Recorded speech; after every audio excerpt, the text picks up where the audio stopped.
In our Money Matters segment, when you retire, you'll get Social Security and maybe even a pension. So how should you include them in your retirement planning? Yeah, very good question. And the man with the answer, Mr. Dan Griffin, has the answer. And he's a retirement income certified professional with Nye Financial Group. Dan, thanks so much for hanging out with us once again. We really appreciate it. You bet. Thanks for having me. Dan the Answer Man. Dan the Answer Man. I love it. Well, you guys were here last week as well, and we were talking a little bit about contractual incomes and the benefits on trying to maximize your retirement. So just real quick, can you give us a real quick kind of recap on that?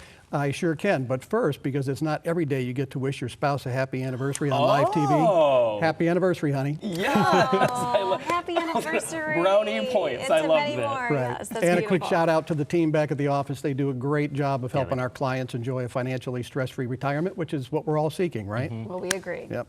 And they're all gathered around the office TV with popcorn now watching, so having a little watch party. Yeah, so recap on contractual income.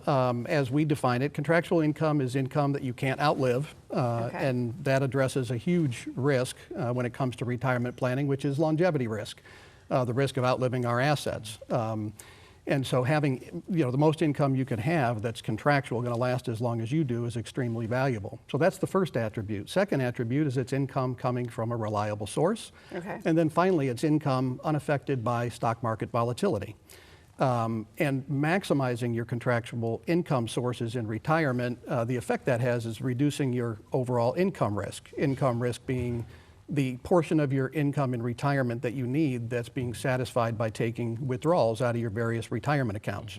And obviously those investment accounts can vary, right? So the more contractual income we have in retirement, the better. Today you're focusing on two big income decisions that you say are critical: pensions, Social Security, which, I mean, they kind of seem straightforward. Is there more to it? Yes, there is. And I'll start with pensions. As many folks know, the number of people that are retiring with pensions today is decreasing. In large part, pensions have been replaced with 401ks, where your employer is matching a contribution, et cetera. But that 401k account isn't going to provide you with contractual income.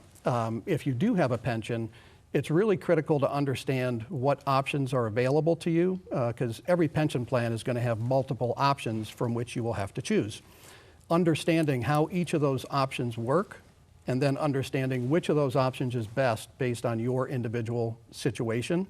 And a lot of times folks don't think of it as being any more complicated than just picking one from this menu. But you really do need to understand each of those options in the context of your overall retirement income plan.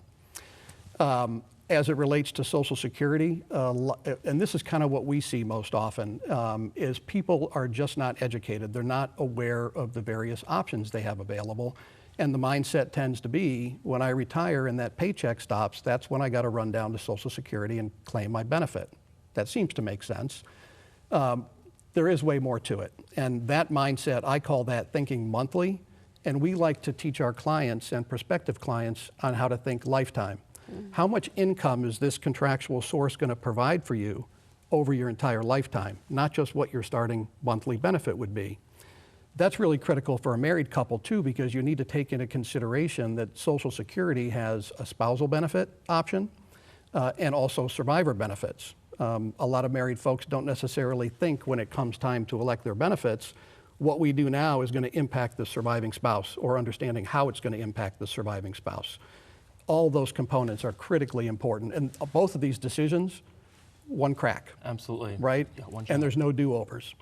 So we always encourage people to do what they can to get educated, make sure they understand their options, and then understand how those options fit in the context of that overall retirement income plan. Dan, we only have about 30 seconds left, and obviously there's a lot of moving parts with this.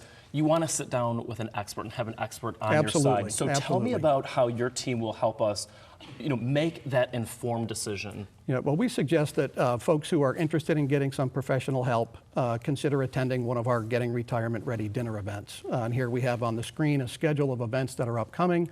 It's a great non-threatening way to understand how planning can address the various risks that you'll face in retirement, and also what you need to do to make sure you're making the best decision possible as it relates to maximizing your contractual income. Okay. Awesome. And by the way, wonderful venues there too, We by the were way. commenting. Yeah. Lock Keepers, Blue Canyon, Fleming's. Oh, But it's my not about the gosh. food, it's no, about the it information. is. Right, this is very true. And of True course, indeed. to dial in, you can see the information there on your screen. It's 888-448-9923, or you can head to www.getinretirementready.com for more information. Dan, the answer Yes, man. thank you. And Thank happy you so much. anniversary. Thank you very much, I appreciate And it. hello to the office Yes. and your popcorn party. Hope it's going well. No, that's so true. Love Okay. it. Thanks again, Dan. Yep, my pleasure.